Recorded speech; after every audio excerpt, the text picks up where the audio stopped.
Hey everyone, Token Dave over here, the dorky token black guy that's just trying to get by. And welcome to the first episode of Kaijus! So, for the rest of the month of June, I will predominantly be talking about and reviewing kaiju movies. And I can't think of a better way than to kick off Kaijus with one of the most recognized, beloved, yet at the same time underrated and underappreciated characters and movies of the kaiju genre, 1956's Rodan.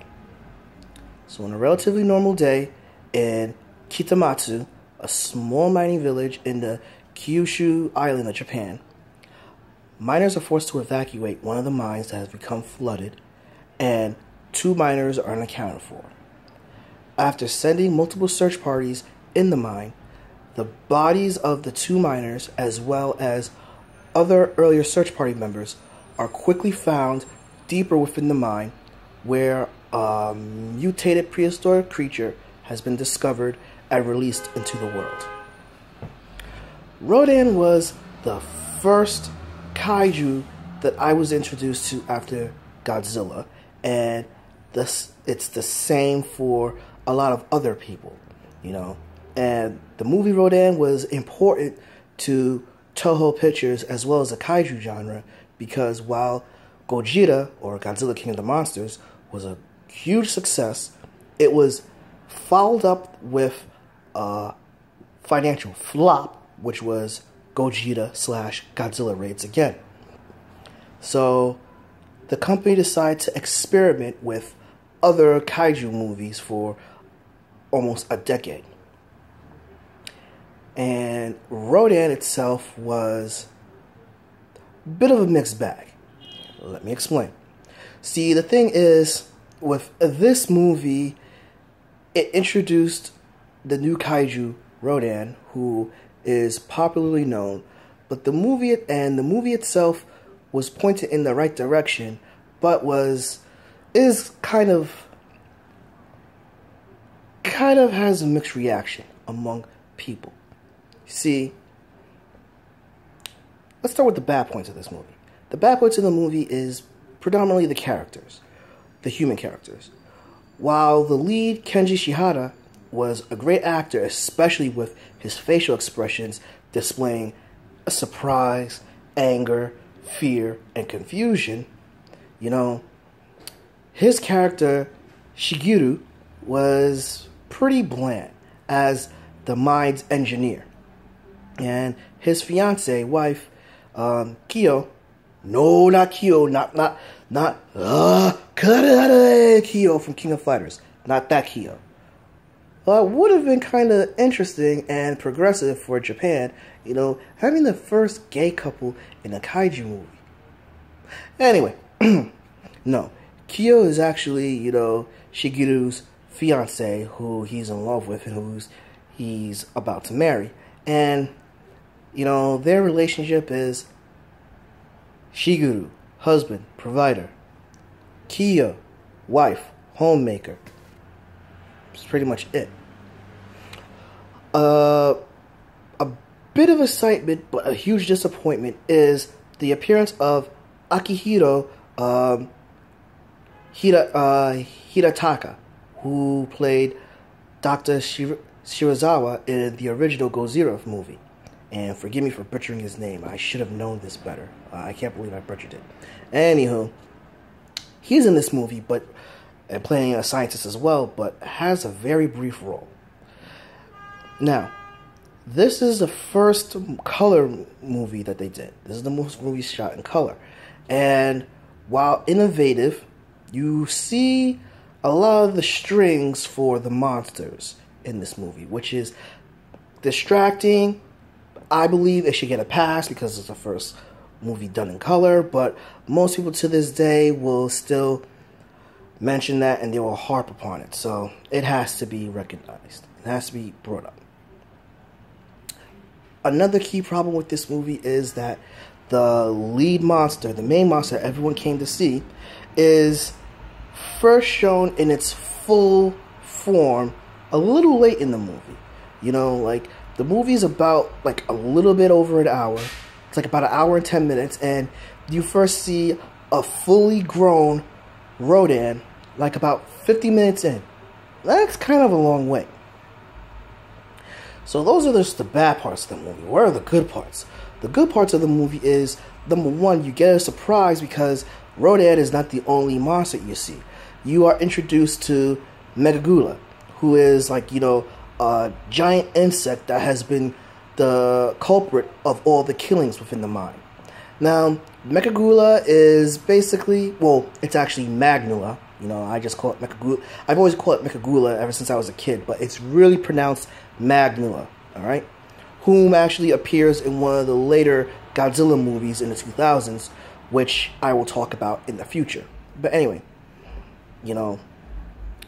Megagula, and I will alternate between calling it Megagula and Magnula because some old habits die hard.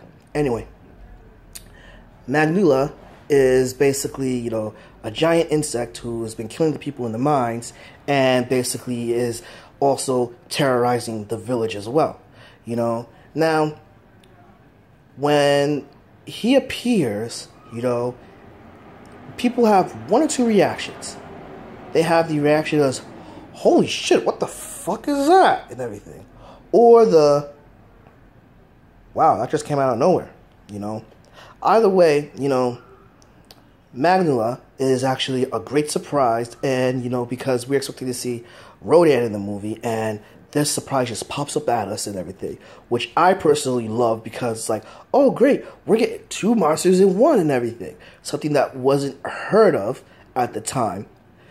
I mean, yes, Godzilla raids again, you have Godzilla and Anguirus, but for an introduction, kaiju movie, you're introduced to the main monster and a supporting monster. This is the first time for a first kaiju appearance. Alright? Rodan himself is awesome. The suit is great. The facial expressions make Rodan seem like a neutral force in nature that has been awoken and is released unto the world, as a force to be reckoned with. What it can look evil, but it definitely does look menacing. Something that later editions had not matched to this day, unfortunately. Another cool part about this movie is that, unlike the other monster movies, you get two different Rodans in this movie, which is awesome.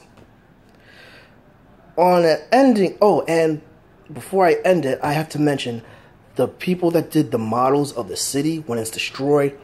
Awesome. I normally try not to pay too much attention to the models because, they are there, but it's part of the craft of the movie, and whoever did these models, they did them amazing. And watching Rodan destroy the city, like basically flying over with the shockwave, with its sonic boom like shockwave, with its wind breath. Yes, Rodan has wind breath in this movie, which sucks that you don't see him use it in any other movies. But watching him cause the destruction of the cities and everything is amazing. And it's also cool that you actually hear that Rodan actually is not just destroying a city in Japan. It's flying all over the world at supersonic speed, which is awesome. So, I do have to end on this. I have to end my compliments on one thing, and that is the ending. While the destruction scenes are awesome, the ending does drag. It's like, 5 minutes of shooting at a volcano. Then when one of the Rodans come out, they die by just going into the lava. Some say, oh, it's the fumes of the volcano and everything, but I'm like, dude, Rodan lives in the volcano. How can the fumes start get to him automatically and then he falls into lava? That doesn't make sense. But neither here or there, what the movie has great creature effects, great special effects for the time being, innovation of making the first color kaiju movie in the 50s. However, bland characters, having a long period before you actually see the fully matured monster, an overtly long and drawn out ending sequence. Rodan is cool, you know. Despite me loving this movie and feeling that Rodan is a character that, you know, could be better developed in the future, and I hope they do for the new Godzilla movie coming out by Legendary Pictures, you know, for a general audience, you can't highly recommend it to them. You just gotta say, hey, if this is your intro to kaiju movies, you will watch this, see how it goes, you know, but it is still a good time and everything. So that's why I give Rodan a cool rating. Enjoyable, but, you know, not one that you need to rush out and see right away. Again, unless you're a new kaiju fan or are already a kaiju fan. Well, agree, disagree, drop me a comment, give me a like, subscribe to my channel, and click that little bell button so you'll be notified right when a new video is made. But until then, this has been Token Dave, the dorky token black guy just trying to get by, and I'll catch you guys later.